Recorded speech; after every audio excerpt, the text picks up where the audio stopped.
ನಿಮ್ಮ ಹಳೆ ಒಡವೆನ ಅಧಿಕ ಬೆಲೆಗೆ ಮಾರಬೇಕೆ?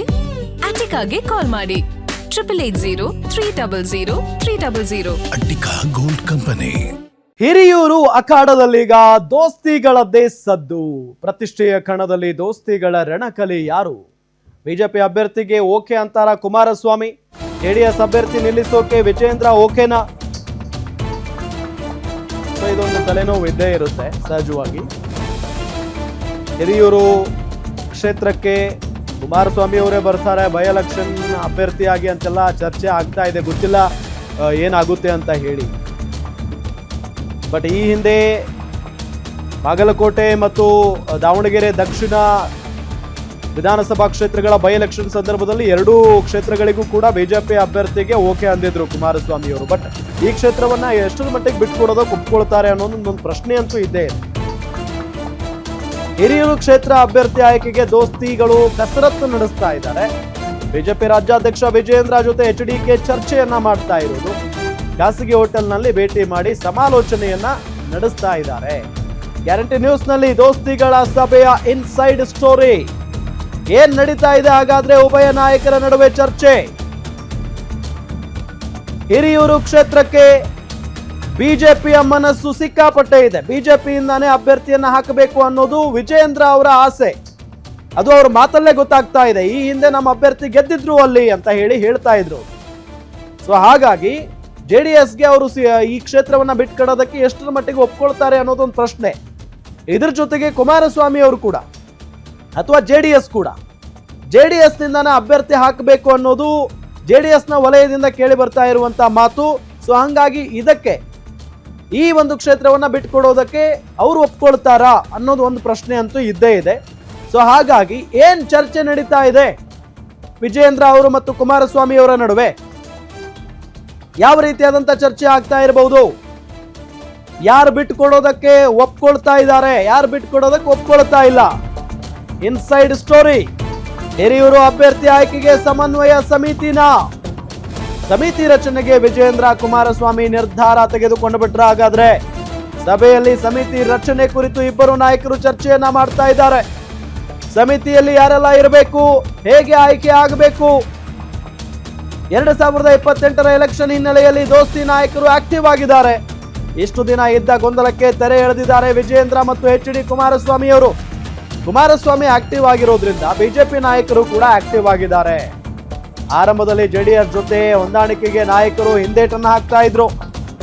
SIR ಬಿಡದಿ ಹೋರಾಟದಲ್ಲಿ HDK ಆಕ್ಟಿವ್ ನಿಂದ ಬಿಜೆಪಿಗೂ ಕೂಡ ಒಂಥರ ಉತ್ಸಾಹ ಬಂದಿದೆ. ಬಿಜೆಪಿ ಅವರು ಎಚ್ಚೆತ್ತುಕೊಂಡಿದ್ದಾರೆ ಅಂತ ಅನ್ಕೊಳ್ಳೋಣ. ಈಗ ಇದರ ಮಧ್ಯೆ ಚಿತ್ರದುರ್ಗ ಸಂಸದರ ಕಾಂಗ್ರೆಸ್ JDS ನೇರ ಹಣಾಹಣಿ ಇರೋದ್ರಿಂದ JDS ಅಭ್ಯರ್ಥಿ ಇಲ್ಲಿ ಆಗ್ತಾರಾ?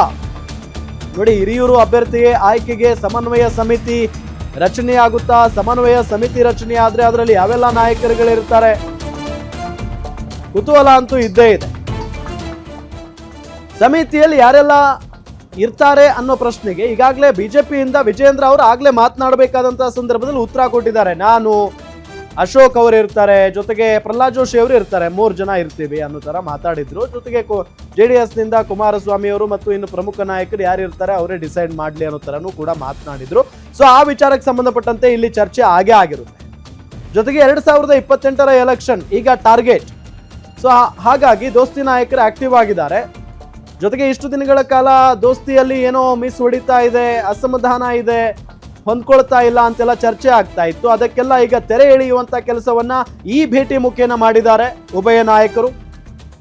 ಜೊತೆಗೆ ಆರಂಭದಲ್ಲಿ JDS ಜೊತೆ ಹೊಂದಾಣಿಕೆಗೆ ನಾಯಕರು ಹಿಂದೇಟನ್ನ ಕೂಡ ಆಗ್ತಾ ಇದ್ರು. ಆದ್ರೆ ಕುಮಾರಸ್ವಾಮಿ ಅವರು SIR ವಿಚಾರಕ್ಕೆ ಸಂಬಂಧಪಟ್ಟಂತೆ ತೆಗೆದುಕೊಂಡಂತ ನಿಲುವಾಗಿರ್ಬಹುದು, ಬಿಡದಿ ಹೋರಾಟದಲ್ಲಿ ತೆಗೆದುಕೊಂಡಂತ ನಿಲುವಾಗಿರ್ಬಹುದು, ಅದು ಬಿಜೆಪಿಯನ್ನು ಕೂಡ ಎಚ್ಚೆತ್ತುಕೊಳ್ಳುವಂತೆ ಮಾಡಿದೆ ಅಥವಾ ಆಕ್ಟಿವ್ ಆಗುವಂತೆ ಮಾಡಿದೆ ಅಂದ್ರೂ ಕೂಡ ತಪ್ಪಾಗ್ಲಿಕ್ಕಿಲ್ಲ.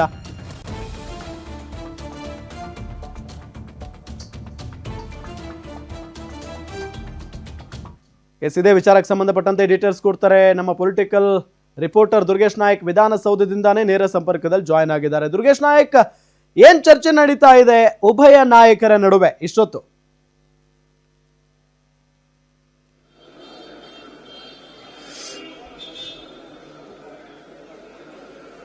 ಎಸ್ ರಾಮ್, ಹಿರಿಯೂರು ಉಪಚುನಾವಣೆ ವಿಚಾರಕ್ಕೆ ಸಂಬಂಧಪಟ್ಟಂತೆ ಕೇಂದ್ರ ಸಚಿವರಾಗಿರುತ್ತಾ ಎಚ್ ಡಿ ಕುಮಾರಸ್ವಾಮಿ ವಿಜೇಂದ್ರ ಅವರು ಬೆಳಗ್ಗೆ ಭೇಟಿಯನ್ನ ಮಾಡಿ ಚರ್ಚೆಯನ್ನ ಮಾಡಿದ್ದಾರೆ. ಈ ಒಂದು ವಿಚಾರಕ್ಕೆ ಸಂಬಂಧಪಟ್ಟಂತೆ ಏನಂದ್ರೆ ಉಪಚುನಾವಣೆ ಮತ್ತು ಪರಿಷತ್ ಚುನಾವಣೆಗಳು ರಾಜ್ಯದಲ್ಲಿ ಬರುತ್ತಿರುವಂತ ಮತ್ತೆ 2028ರ ವಿಧಾನಸಭಾ ಚುನಾವಣೆಯನ್ನು ಕೂಡ ದೃಷ್ಟಿಯಲ್ಲಿಟ್ಟುಕೊಂಡು ಬಿಜೆಪಿ ಜೆಡಿಎಸ್ ಮೈತ್ರಿ ಮೂಲಕ ಚುನಾವಣೆ ಎದುರಿಸೋದಕ್ಕೆ ಸಿದ್ಧವಾಗ್ತಾ ಇದೆ. ಒಂದ್ ಕಡೆ ಜೆಡಿಎಸ್ ಸದ್ಯಕ್ಕೆ ಡಿ ಕೆ ಶಿವಕುಮಾರ್ ಅವರು ಸಿಎಂ ಆದ ಬಳಿಕ ಫುಲ್ ಆಕ್ಟಿವ್ ಆಗಿದೆ. ಜೊತೆಗೆ ಎಚ್ ಡಿ ಕುಮಾರಸ್ವಾಮಿ ಅವರು ರಾಜ್ಯ ರಾಜಕಾರಣದಲ್ಲಿ ಬಹಳ ಸಕ್ರಿಯವಾಗಿ ಗುರುತಿಸಿಕೊಳ್ತಿದ್ದಾರೆ. ಬಿಡದಿ ಹೋರಾಟ, ಎಸ್ಐಆರ್ ಸೇರಿದಂತೆ ಮತ್ತು ಗ್ಯಾರಂಟಿ ಯೋಜನೆ ಪರಿಷ್ಕರಣೆ ವಿಚಾರದಲ್ಲಿ ಸಾಲು ಸುದ್ದಿಗೋಷ್ಠಿಯನ್ನು ಎಚ್ ಡಿ ಕುಮಾರಸ್ವಾಮಿ ಅವರು ನಡೆಸ್ತಾ ಇದ್ದಾರೆ. ಹೀಗೆ ಹಿರಿಯೂರು ಉಪಚುನಾವಣೆಗೂ ಕೂಡ ತಯಾರಿ ನಡೆಸ್ತಾ ಇರುವಂತದ್ದು. ಜೆಪಿ ಭವನದಲ್ಲಿ ಜೆಡಿಎಸ್ನ ಜಿಲ್ಲಾ ಘಟಕಗಳ ಮೂಲಕ ಸಭೆಗಳನ್ನ ಮಾಡುತ್ತಿದ್ದಾರೆ.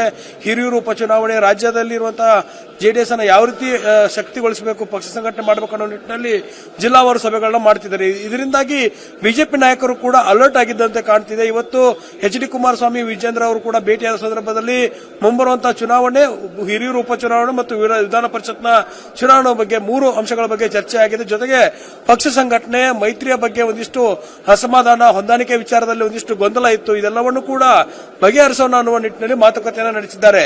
ಇಲ್ಲಿ ಪ್ರಮುಖವಾಗಿ ಎಚ್ ಡಿ ಕುಮಾರಸ್ವಾಮಿ ಮತ್ತು ವಿಜೇಂದ್ರ ಚರ್ಚೆಯನ್ನ ಮಾಡೋದ್ರ ಜೊತೆಗೆ ಮುಂಬರುವ ದಿನಗಳಲ್ಲಿ ಸಮನ್ವಯ ಸಮಿತಿಯನ್ನ ಮಾಡಬೇಕು. ಈ ಒಂದು ಸಮಿತಿಯ ಮೂಲಕವೇ ಉಪಚುನಾವಣೆಯಲ್ಲಿ ಯಾರನ್ನ ಅಭ್ಯರ್ಥಿ ಹಾಕಬೇಕು, ಯಾವ ರೀತಿ ಸ್ಟ್ರಾಟಜಿಗಳನ್ನ ಮಾಡಬೇಕು ಅನ್ನೋ ನಿಟ್ಟಿನಲ್ಲಿ ಚರ್ಚೆಯನ್ನ ಮಾಡಿರುವಂತದ್ದು. ಹಿರಿಯೂರು ಚುನಾವಣೆಗೆ ಜೆಡಿಎಸ್ ಒಲವನ್ನ ತೋರ್ತಾ ಇದೆ. ಯಾಕಂದ್ರೆ ಹಿಂದೆ ದಾವಣಗೆರೆ ಮತ್ತು ಬಾಗಲಕೋಟೆಯಲ್ಲಿ ಒಂದು ಅಭ್ಯರ್ಥಿಗಳನ್ನ ಹಾಕದೆ ಬಿಜೆಪಿಗೆ ಬೆಂಬಲವನ್ನು ಕೊಟ್ಟಿತ್ತು. ಹೀಗಾಗಿ ನಮಗೆ ಈ ಸಲ ಅವಕಾಶವನ್ನು ಮಾಡಿಕೊಡಿ, ಈ ಒಂದು ಉಪಚುನಾವಣೆಯಲ್ಲಿ ಜೆಡಿಎಸ್ ಅಭ್ಯರ್ಥಿಯನ್ನ, ಸ್ಥಳೀಯ ಅಭ್ಯರ್ಥಿಯನ್ನ ಹಾಕಿ ನಾನು ಗೆಲ್ಲಿಸಿಕೊಂಡು ಬರ್ತೇನೆ ಅನ್ನುವಂತ ಮಾತನ್ನ ಎಚ್ ಡಿ ಕುಮಾರಸ್ವಾಮಿ ಅವರು ವಿಜೇಂದ್ರ ಮುಂದಿಟ್ಟಿರುವಂತದ್ದು. ಆದ್ರೆ ವಿಜೇಂದ್ರ ಅವರಿಗೆ ಈಗಾಗಲೇ ಗೋವಿಂದ ಕಾರಜೋಳ ಅವರ ನಿಯೋಗ ಅಂದ್ರೆ ಏನು ಎಸ್ಟಿ ಸಮುದಾಯದ ಮತಗಳು ಜಾಸ್ತಿ ಇದಾವೆ, ಅದರಲ್ಲೂ ಕೂಡ ಹಿಂದುಳಿದ ಮತಗಳು, ವರ್ಗದ ಮತಗಳು ಸಾಕಷ್ಟು ಇದಾವೆ ಅನ್ನುವಂತ ನಿಟ್ಟಿನಲ್ಲಿ ಗೋವಿಂದ ಕಾರಜೋಳ ಅವರ ನೇತೃತ್ವದಲ್ಲಿ ಈ ಬಾರಿ ಬಿಜೆಪಿಯಲ್ಲಿ ಗೆಲ್ಸ್ಕೊಂಡ್ ಬರ್ತೀವಿ ಅನ್ನೋ ಲೆಕ್ಕಾಚಾರದಲ್ಲಿ ಒಂದಿಷ್ಟು ಮನವಿಯನ್ನ ಮಾಡಿದೆ. ಹೀಗಾಗಿ ಬಿಜೆಪಿ 2 ಬಾರಿ ಸೋತರು ಕೂಡ 3ನೇ ಬಾರಿಗೆ ಗೆಲ್ತೇವೆ ಅನ್ನುವಂತ ವಿಶ್ವಾಸದಲ್ಲಿದೆ. ಹೀಗಾಗಿ ಇಬ್ಬರ ನಡುವೆ ಯಾರು ಅಭ್ಯರ್ಥಿಗಳಾಗ್ತಾರೆ ಅನ್ನುವಂಥದ್ದು ಬಹಳ ಕುತೂಹಲ ಮೂಡಿಸ್ತಾ ಇದೆ. ಬಿಜೆಪಿ ನಾಯಕರು ಏನಾದರೂ ಜೆಡಿಎಸ್ಗೆ ಅವಕಾಶವನ್ನು ಮಾಡಿಕೊಟ್ಟಿದ್ದೇ ಆದಲ್ಲಿ ಹಿಂದಿನಿಂದಲೂ ಅಂದ್ರೆ 2004ನಿಂದಲೂ ಕೂಡ ಜೆಡಿಎಸ್ ಮತ್ತು ಕಾಂಗ್ರೆಸ್ ಇಲ್ಲಿ ನೇರವಾಗಿ ಹಣಾಹಣಿಯನ್ನು ಹೊಂದಿದೆ. ಅದರಲ್ಲೂ ಕೂಡ ಅಭ್ಯರ್ಥಿಗಳು 2004ರಲ್ಲಿ ಜೆಡಿಎಸ್ ಅಭ್ಯರ್ಥಿ ಗೆಲುವನ್ನ ಸಾಧಿಸಿದ್ರು. ಹೀಗಾಗಿ ಅದಾದ ಬಳಿಕ ಡಿ ಸುಧಾಕರ್ ಅವರು ಬಹಳ ಕೆಲಸಗಳನ್ನ ಮಾಡಿ ಒಂದಿಷ್ಟು ಗೆಲುವನ್ನ ಸಾಧಿಸ್ತಾ ಬಂದಿದ್ರು. ಆದ್ರೆ ಈಗ ಅವರ ಒಂದು ನಿಧನದಿಂದ ತೆರವಾದ ಕ್ಷೇತ್ರಕ್ಕೆ ಯಾರಿಗೆ ಅವಕಾಶವನ್ನ ಕಾಂಗ್ರೆಸ್ ಮಾಡಿಕೊಡುತ್ತೆ ಅನ್ನುವಂಥದ್ದು ಲೆಕ್ಕಾಚಾರ ಇಟ್ಕೊಂಡು ಜೆಡಿಎಸ್ ಅಥವಾ ಬಿಜೆಪಿಯಿಂದ ಅಭ್ಯರ್ಥಿಯನ್ನು ಹಾಕಿದ್ರೆ ಗೆಲುವು ಸಾಧಿಸಬಹುದು ಅನ್ನುವಂಥ ಲೆಕ್ಕಾಚಾರದಲ್ಲಿ ಮೈತ್ರಿ ನಾಯಕರಿದ್ದಾರೆ. ಆದ್ರೆ ಎನ್ಡಿಎ ಅಭ್ಯರ್ಥಿಯ ಕಣಕ್ಕೆ ಇಳಿದಾಗ ಅಲ್ಲಿ ಯಾವ ರೀತಿ ಬಲ ಇರುತ್ತೆ ಅನ್ನೋದು ಕೂಡ ನೋಡಬೇಕಾಗುತ್ತೆ.